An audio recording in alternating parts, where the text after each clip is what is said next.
The 19th Non-Aligned Movement Summit has opened in Uganda at Speke Resort Munyonyo Rwenzori Convention Center by the Minister for Foreign Affairs, General J.J. Adonia Ayebare. Uganda was endorsed to chair the Non-Aligned Movement Summit on behalf of Africa, and during the first session of the summit, the permanent representative to the United Nations, Adonia Ayebare, was elected chair Preparatory senior officials meeting by acclamation.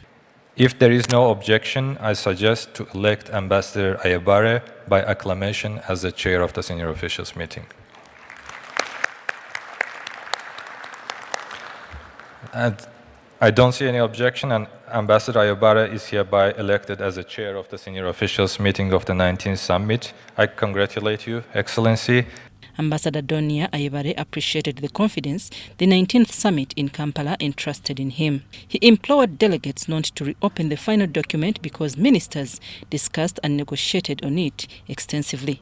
Colleagues, the task before me and all of us senior officials is to adapt the document, the final outcome document, and the Kampala political declaration. I implore you that this document should not be reopened. It should be we should only consider technical updates that have taken place between Baku and Kampala.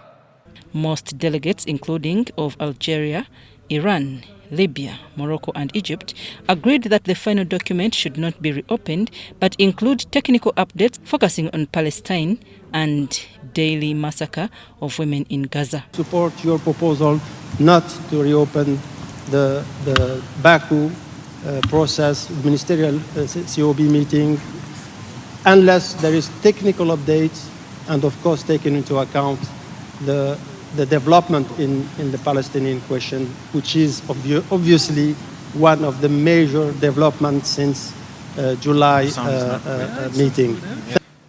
On the declaration, we are going to important issue of which is the Palestine and the daily massacre of the children and women in Gaza. I would like to support the idea of requesting delegation to refrain on presenting at this very late stage new substantive proposal.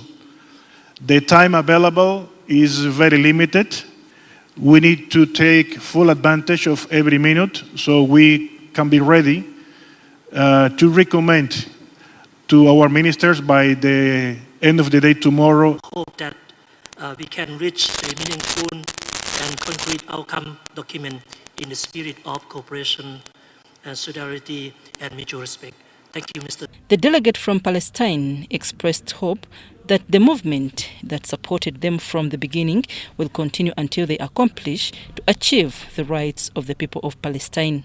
He says in the main document and declaration of Palestine by the Ministerial Committee of the movement in New York, there is inclusion of necessary elements that should be reflected in the final document. He adds that in New York, they succeeded in having unity among Arabs, Islamic organization and non-aligned movement around three objectives. Stopping the aggression against our people, particularly in Gaza, meaning ceasefire immediately now. Two, to have humanitarian assistance to our people up to scale to address the needs of our people in all corners of the Gaza Strip. And thirdly, to fight very strongly against the crime against humanity of mass displacement of our people outside the Gaza Strip, creating a second Nakba. The delegate from Somalia thinks there is a lot that needs to be done to achieve justice and peaceful world order. He appeals to NAM to support them build their territorial integrity. The ministers will be meeting on 17th and 18th to discuss, negotiate and adapt the document and Kampala final declaration. Pakistan was endorsed to host the 20th NAM in 2027. I'm Nafka Farida in Kampala.